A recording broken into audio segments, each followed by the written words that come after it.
কি অপরাধ করেছিলাম আমি বলে দিতে চাই, আমি জানিয়ে দিতে চাই। মেয়র সাহেব, আপনার নির্বাচনী অঙ্গীকার ছিল যে আমি যদি নির্বাচিত হই তাহলে এই গরিব দুঃখী মেহনতি মানুষকে আঘাত দিব না। আমি বলতে চাই, এখন আপনি এই যে লাঠিপিটা করতেছেন, মানুষের পেটে লাথি মারতেছেন, এখন কি করতেছেন? একটা কথা মনে রাখবেন, যখন আপনি দৌড়াচ্ছেন হকারদেরকে, তখন অনেক এতিম অসহায় মানুষ দৌড় দিচ্ছে। বড় হয়ে যান, ঈদের জবাব কিভাবে পাথর তুলে দিতে হয় এই হকাররা জানে।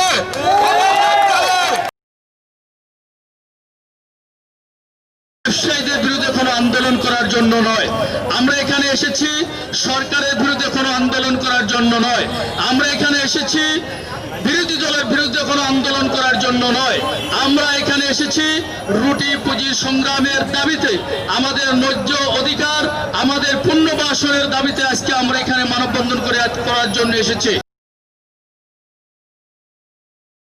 বলতে চাই, আমরা আপনাদেরও দাবি আমরা ফুটপাত থেকে চলে যেতাম, আমাদেরও দাবি ফুটপাতে আমরা থাকবো না, চলে যাব। কিন্তু কে আপনারা আমাদেরকে সহযোগিতা করতে হবে, আমাদেরকে পুনর্বাসনের ব্যবস্থা করুন।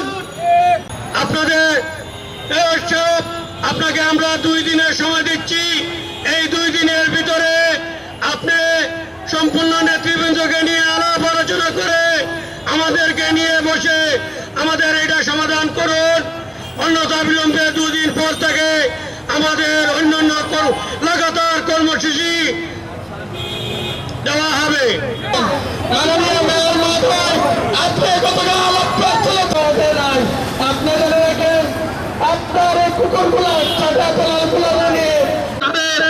ইতিহাসের আর আপনার কোনদিন কোন নুনের আশা করে নাই, আর নুনের আশা আমাদেরকে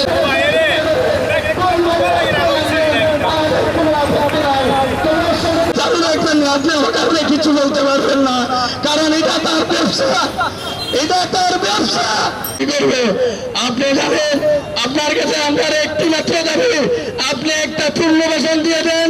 আছিলেন আজীবন থাকতো, আর যদি আমাদেরকে কোনো হুমকি কোনো দাবি দেখান তাহলে মনে করবেন আপনার একটি মাত্র ভোটও কমে যাবে। কোনো মেল কারখানা নেই, কোনো গার্মেন্টস নেই।